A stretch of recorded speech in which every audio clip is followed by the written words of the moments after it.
Hello and welcome to Good Journeys Tarot. I'm Rosemary and today we're going to be talking about what I like in a guidebook. Now, when I say guidebook, I am talking about anything that comes with a deck of cards. So it might be like a little white book like this one from the Light Seers that fits in the box. It might be a full-size book like this one from the Pocket of Peers. But I kind of equate these the same way because they were designed specifically for the deck about which they are. Sometimes in decks you will get these little pieces of paper with keywords on them. I'm just going to go ahead and tell you this is a waste of a tree. Okay, this does nothing to help a person who is learning the tarot for the very first time, know how to use it. And for a more advanced reader, it doesn't do anything really because we have our own keywords. For me, when I get a little piece of paper like this and I look at the keywords and they're things that I've never thought of for a card, it just makes my brain want to explode because I don't have your explanation of why you think that word goes there. And sometimes, no matter how much I work with it in my head, I will never figure out how your brain worked to get that word. Okay, so yeah, just toss this if you're going to just do keywords. Okay, now traditionally, a little white book would look very much like one of these from This Might Hurt, for example. It would tell you a little bit about who the artist is, a little bit about the tarot, the basics of how to read it, give you a few spreads, talk about the suits, maybe the numbers, the quartz, and, sometimes add some other things like reversals. In this case, there's actually a discussion of gender in tarot, which more and more decks do include. And then you'll get a card description, which is usually a page. Some little white books have an image of the cards, some don't. This is very traditional of cards. One of the things that is done in Isabella Rothman's book is that once you get to the minor arcana, there are titles for the cards. So like the Three of Wands is called the Intern, or the Six of Cups is called the Childhood Nostalgia card. So basically gives the cards a name that relates to their meaning. And that's actually kind of a cool thing. Rather than renaming cards, which some decks will do, you get an idea of what the card is with a nice new little name. This is a really good little guidebook. It would work for someone who is learning the tarot as much as it would work for someone who knows it, because there are some valuable insights in the context of this guidebook. So overall, this is like the kind of guidebook that you would normally get, which is actually pretty useful. What sets apart some guidebooks is linking them to the theme of their deck. Like in the Light Seers Tarot, she actually uses Light Seer, Shadow Seer for the upright and reverse meanings, as well as gives a good description and discussion of the card, and then gives these little motivational phrases or quotes, kind of a lesson to learn from the card, which I think is really cool. And they all kind of relate to that kind of light energy that she is exuding in her deck. Again, this one's very much like most little guidebooks. Apart from those unique features, it does give you a little bit about how to read the tarot, why she created the deck, and that type of thing. So how to connect with your cards, the things that we usually see. She does spreads that relate to the theme of her deck. That's always really nice. A lot of times what you'll see is they will do 1 or 3 card readings or even a Celtic cross and just thematically change it rather than create their own spreads. And since we're talking about spreads, let's look at the Numinous Tarot real quick. This is a prime example of someone who actually did the homework, so to speak. Rather than show you 1 card, 3 card, and Celtic cross pulls, Cedar McLeod has actually designed spreads based on each of the suits. So there's a bell spread, there is a candle spread, a tome spread, and there is a vial spread for the 4 suits. There's also this universal messages spread, which is kind of that 5-card cross that we see used a lot in various forms. But I thought that was a really neat idea, and we'll be coming back to this book shortly. Speaking of thematic, so this is the Modern Love Tarot Guidebook, and this is beautiful. I mean, the consistency of the artwork and design throughout is gorgeous. Here is something that I think is missing from a lot of guidebooks and little white books, and that's a contents. Because you never know what order they're going to put the cards in. You never know what other additional information they might provide. In this deck, there's a little introduction, and then there is some spreads that relate to relationships. And then I believe it jumps right into the cards themselves. And in this particular deck, it's a focus on relationships. So there is actually 6 meanings for every card, depending on where you are in your relationship.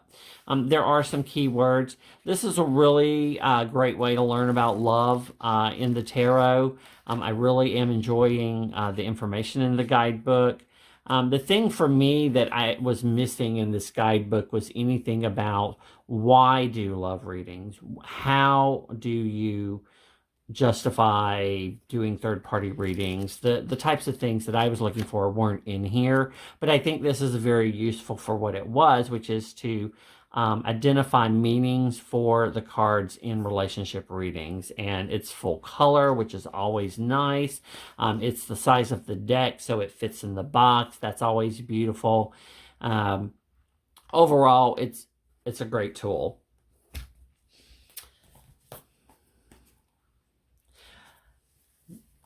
The Spacious Tarot actually has a unique feature that I would love to see in more guidebooks, and that is that they marked the various suits in Major Arcana so that you could find them. There's little tabs where you print to the edge of the page. I know that that can be problematic with some printers to print to the edge of the page like that and getting it set up to do that.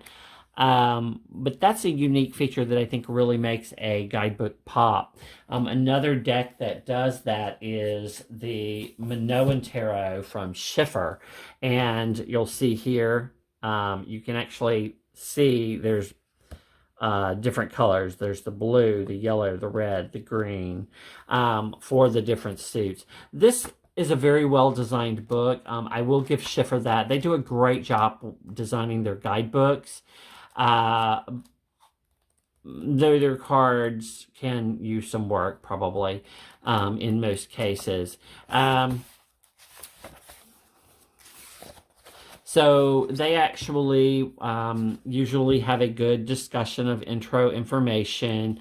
In the case of the Minoan Tarot, she has actually some a spread unique to her deck, as well as a traditional Celtic cross. And she does talk a little bit about the journey of the Fool. And for each of the cards, there's a discussion of the artwork as well as the meaning of the card.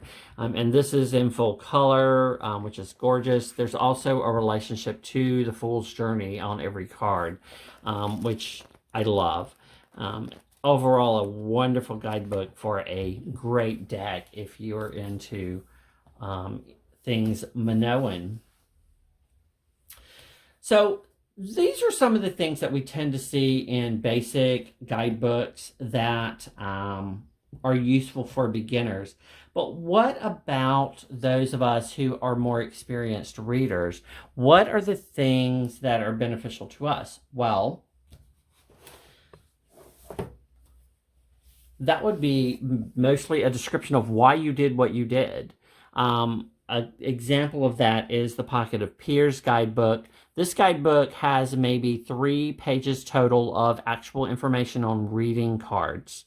And it's Jamie's personal take on quartz and the elements and that type of thing. So this is actually all the information about the minor arcana.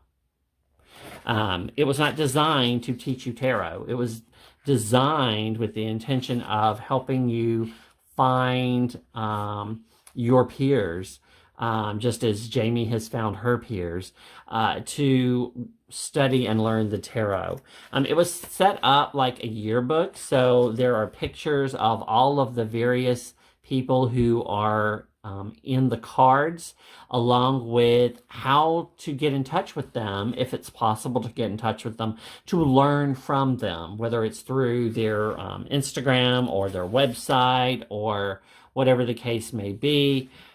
There's just a little bit of information about the elements there. What makes this really unique is that there are actually quotes from many of the people pictured in the cards about the cards themselves, as well as some thoughts from Jamie on the cards, but there are no keywords.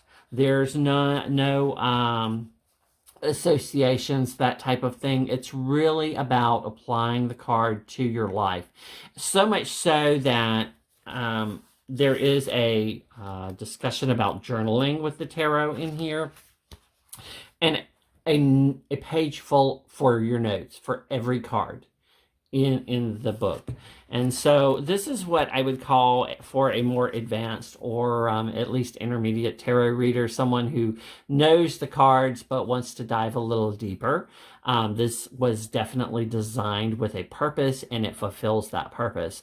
This is very similar to what Benevelle Wynn did with her deck, with her book of maps, and that is that she actually gave detailed, deep discussion of all of the imagery in her cards and her process for creating the deck, as well as rituals for connecting with the deck, things that probably a beginning tarot reader would not be ready for or interested in. The interesting thing about this deck was that there were multiple books.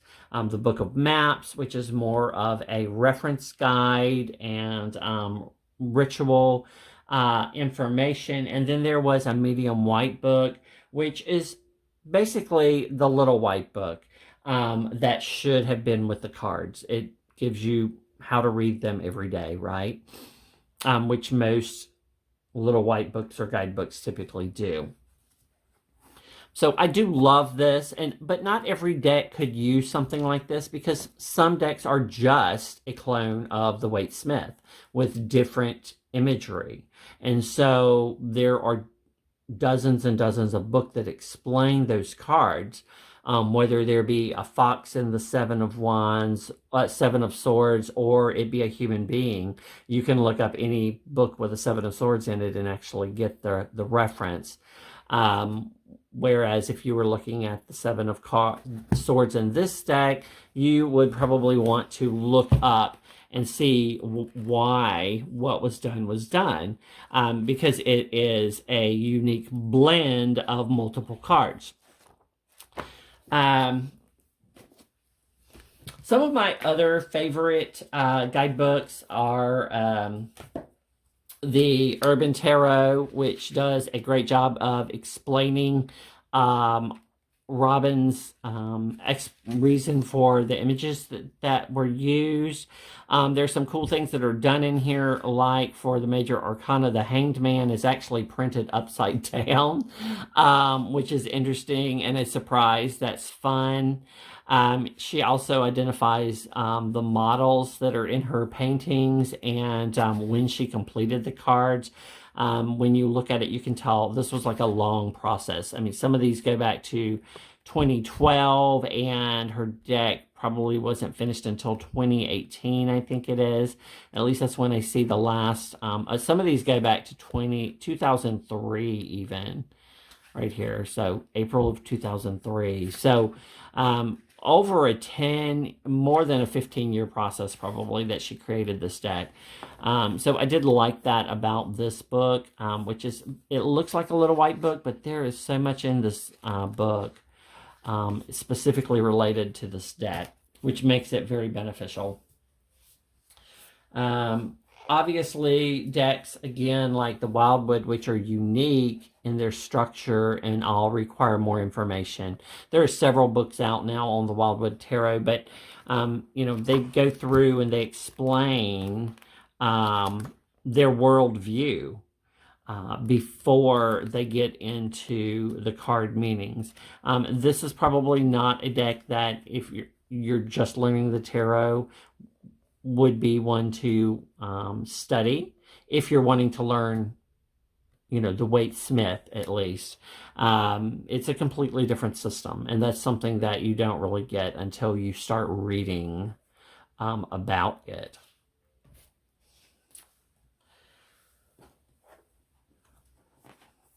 Most of the other guidebooks I have here are examples that are very similar to the others I've shown. Of course, the Hip Chick Tarot is set up very much like the Minoan Tarot guidebook. It's also from Schiffer. Here's a Llewellyn guidebook, which is the Green Witch. And in addition to all of the information about the cards, there is that obligatory introductory information about reading cards in general.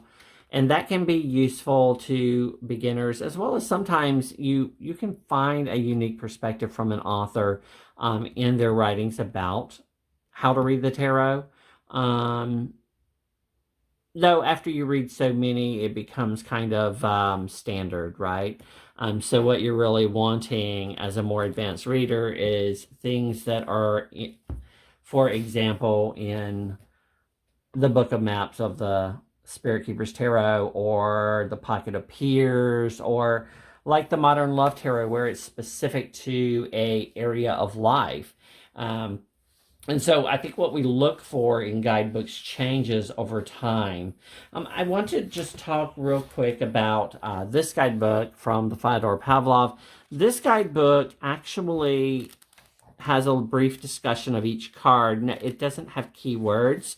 It's heavily based in the Waite Smith, so most of the discussion here is personal thoughts about the cards. One of the things, which I like, that's something as a reader who has studied for a while, I want to see is your explanation of why you did what you did, so that I can wrap my head around how your cards might be different than other cards.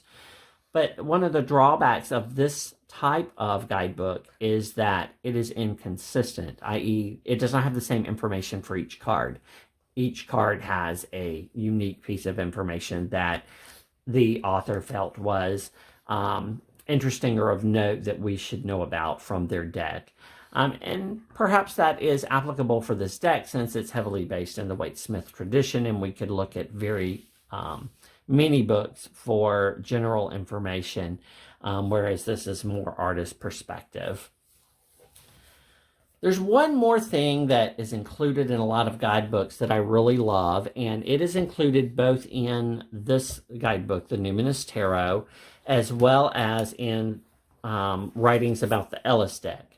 Now, the drawback of the Ellis deck is going to be that in order to get the information I'm about to talk about, you actually have to download a PDF from the website. It doesn't come with the deck. In fact, this is all that comes with the deck. And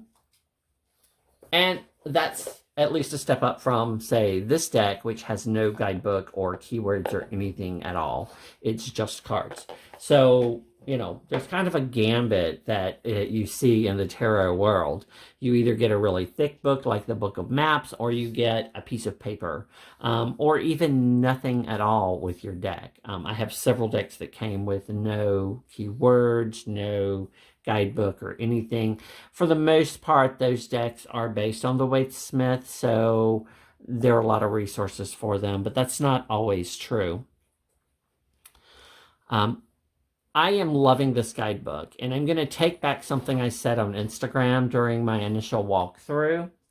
I had said I didn't think this would be a good deck for a beginner because of all of the changes to the names of the cards. However, having read the guidebook, I think this is an excellent deck for a beginner or even a more advanced reader.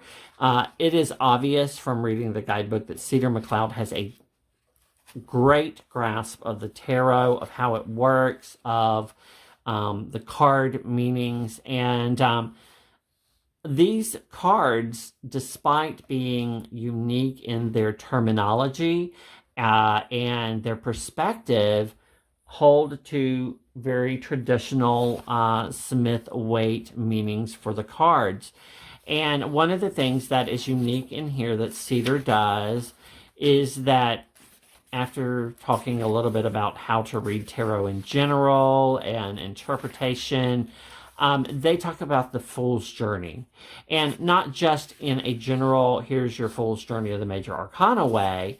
They go on to talk about the journey through the tarot court and how going from the page up to the king, in this case, from our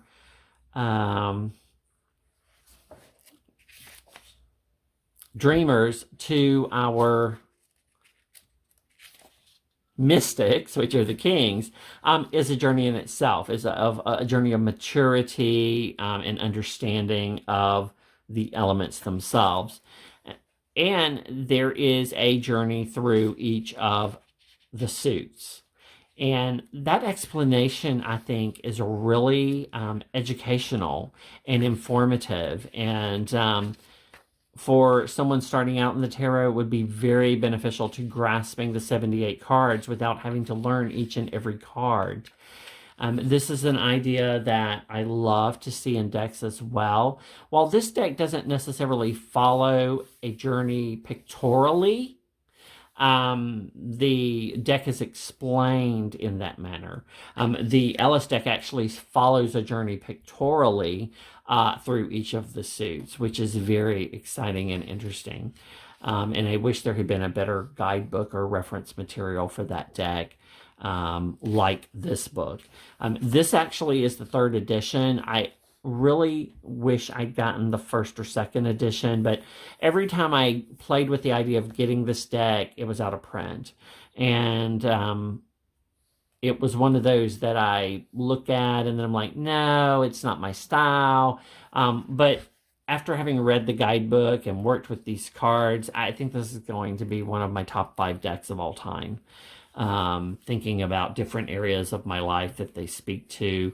The Spirit Keeper's Tarot definitely being my spiritual magical deck. I have the Bunstone and Earthflesh, which is becoming my creative deck. And this one is really, oddly enough, my earthy deck. This is the one that's connecting me with the world around me. And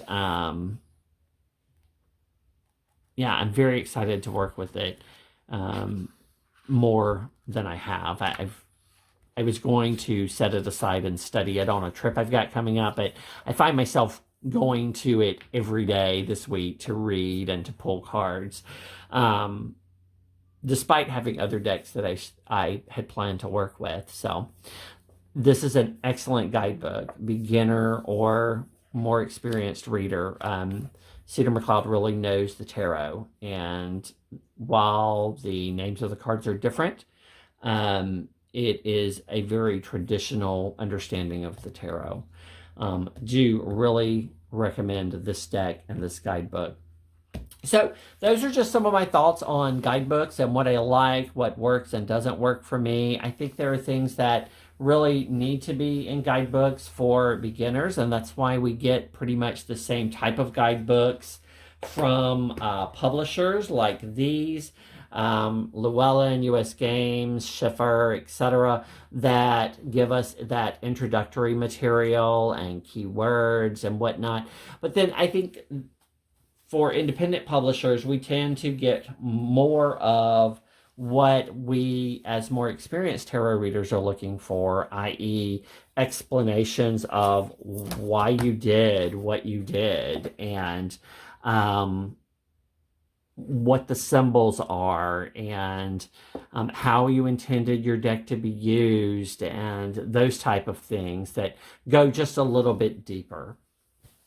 So I hope that you guys will respond to this and tell me what are some of the things that you love to see in guidebooks and what things that bug you about guidebooks.